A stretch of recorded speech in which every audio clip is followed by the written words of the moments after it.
మనం ఏదో తపస్సు పుణ్యం దానం కార్తీక మాసంలో చేస్తే మహాదానం, దీపదానం చేస్తే మహాపుణ్యం, ఇంకేదో చేస్తే పుణ్యం, నదీ స్నానం చేస్తే పుణ్యం, ఈ మహిమలు బాగా వింటూ ఉంటాం కార్తీక మాసం అంతా, మాఘమాసం అంతా. చేయవలసిన దానం మాత్రం చేయండి. ఒక పేదవాడి ఆకలిని తీర్చడం అనేది కోటి దీపాలు పెట్టిన దాంతో సమానం అండి. నేను శాస్త్రాలు చదివి చెబుతున్నా, దయచేసి నమ్మండి. ఒక పేదవాడి ఆకలి తీర్చడం కోటి దీపాలు పెట్టిన దాంతో సమానం. కార్తీక మాసం అంతా పేదలకు భోజనాలు పెట్టాలి, ఆ మార్గశిర మాసం అంతా భోజనాలు పెట్టాలని నిర్ణయించుకున్నవాడు ఇంట్లో దీపాలు దేవుడు పెడతాడు, వీడు పెట్టాల్సిన పనే లేదు. దీపదానం, నదీ స్నానం వీటి మహిమలు చెప్పడం కాదండి. అసలు దానం అంటే ధనదానం, అన్నదానం, వస్త్రదానం. అది కూడా లేని వాళ్ళకి దయచేసి గమనించండి. పండితులకు ఇవ్వాలి, వాళ్ళకి ఇవ్వాలి అనుకోకుండా మేము పండితులం, మేము లేని వాళ్ళం కాదని, మేము హాయిగా ఉన్నవాళ్ళమే, మాకేం ఇబ్బంది లేదు. లేని వాళ్ళకి ఇవ్వండి దయచేసి.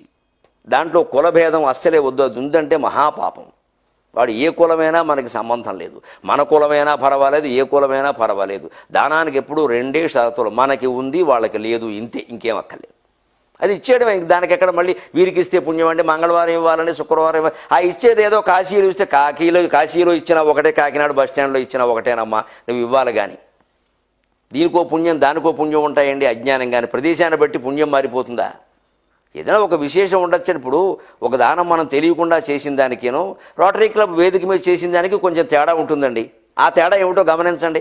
తెలియకుండా చేసింది తెలియకుండా ఉంటుంది, కానీ మనని కాపాడుతుంది. రోటరీ క్లబ్ వేదిక మీద ఎక్కడో చేసామనుకోండి, ఓ దండ వేస్తారు, అంతేనా? కాశీలో దానం కూడా ఇంతేనండి, ఓ దండ వేస్తారు. కానీ ఫలితం రావడం అనేది తెలియకుండా చేసినా వస్తుంది, తెలిసి చేసినా వస్తుంది. ఇంకా తెలియడం కోసం, గుర్తింపు కోసం, గౌరవం కోసం మనం ప్రయత్నం చేశాము అంటే ఆ దాన ఫలం తగ్గిపోతుంది. ఎందుకంటే నీకు వచ్చిన గుర్తింపు రూపంలో కొంత ఫలం పోయిందిగా, మైనస్సే.